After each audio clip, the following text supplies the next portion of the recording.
నల్గొండలోని camp కార్యాలయంలో తెలంగాణ శాసన మండలి చైర్మన్ గుత్తా సుఖేందర్ రెడ్డి విలేకరుల సమావేశాన్ని నిర్వహించారు.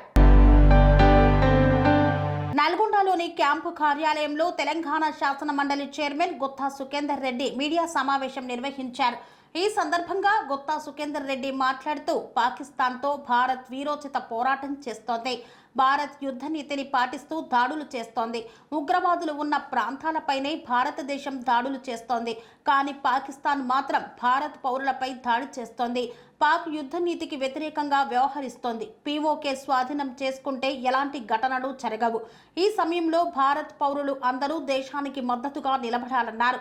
వీర జవాన్ మురళీ నాయక్ మృతి చాలా బాధాకరమన్నారు. మురళీ నాయక్కి నివాళులు అర్పిస్తున్నానని పేర్కొన్నారు. రాష్ట్ర ముఖ్యమంత్రి రేవంత్ రెడ్డి పిలుపు మేరకు నా నెల జీతం నేషనల్ డిఫెన్స్ ఫండ్కి ప్రకటిస్తున్నానని తెలిపారు. దేశంలో పహల్గాం టూరిస్టుల మీద నరమేధం కొనసాగించిన టెర్రరిస్టులకు వ్యతిరేకంగా భారత ప్రభుత్వం యొక్క రక్షణ దళాలు చేస్తున్నటువంటి చర్యలను ఏకీభవిస్తూ గత 3-4 రోజులుగా జరుగుతున్నటువంటి పోరాటంలో భారతదేశమేమో కేవలం ఉగ్రస్థావరాల మీద దాడులు చేస్తే పాకిస్తాన్ మాత్రం భారత పౌరులనే ఎంచుకొని దాడులు చేయడం చాలా విచారకరం. అది యుద్ధనీతి కూడా వ్యతిరేకం. దాదాపుగా పూర్తి స్థాయిలో యుద్ధానికి పోతున్నట్టుగా కనబడుతూ ఉన్నది. ఏది ఏమైనా సరే భారత ప్రభుత్వం తీసుకునే ప్రతి చర్యను రాజకీయాలకు అతీతంగా అన్ని పార్టీల వారు ప్రతి పౌరుడి యొక్క బాధ్యతగా ప్రభుత్వానికి అండగా నిలుస్తూ ఎప్పుడూ కూడా ఉండేటువంటి ఈ టెర్రరిజాన్ని తుదిముట్టించడానికి భారత్ పైన పాకిస్తాన్ ప్రోత్సహిస్తున్నటువంటి ఉగ్రవాదాన్ని కూకడి వేళ్లతో తీసివేయాలంటే పీఓకేను విలీనం చేసుకోవడం తప్ప, అది మనదిలో భాగమే. అది దాన్ని విముక్తి కలిగించడం తప్ప మరో మార్గం కనబడడం లేదు. ఎట్టి పరిస్థితుల్లో పీఓకేను స్వాధీనం చేసుకొని భవిష్యత్తులో పాకిస్తాన్ ప్రేరేపిత ఉగ్రవాదాన్ని సంపూర్ణ స్థాయిలో అణిచివేయాల్సినటువంటి అవసరం ఉంది.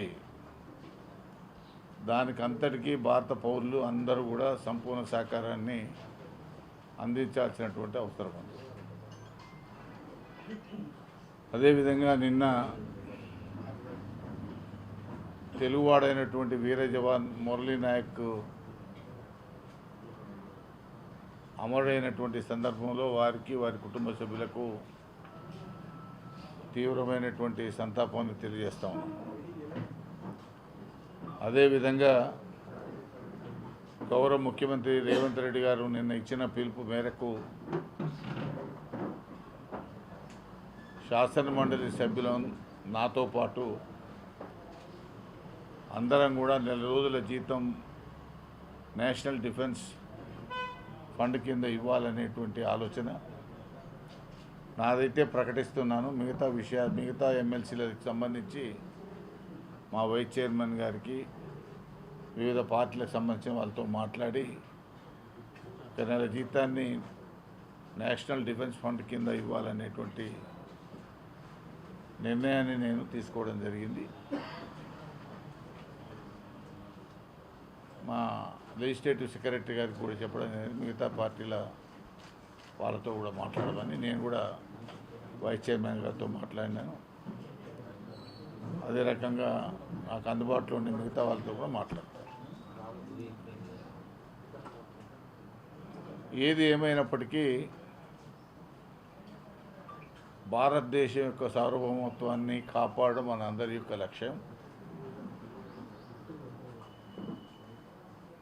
ఉగ్రవాదాన్ని తుదిముట్టించడంలో మనమందరం కూడా కలిసికట్టుగా పనిచేయాల్సినటువంటి బాధ్యత మన అందరి మీద ఉన్నదనేటువంటి విషయాన్ని మరొకసారి ఒక్కానిస్తూ మనం అందరం కూడా భారత ప్రభుత్వానికి ప్రధానమంత్రి గారికి అండగా నిలుస్తామని చెప్పి ప్రజలకు విజ్ఞప్తి చేస్తాం.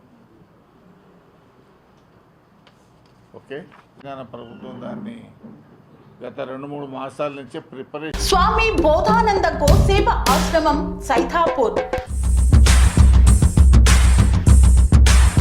జ్యోతిష్యం, వాస్తుశాస్త్రం మన పూర్వీకులు మనకిచ్చిన వరం.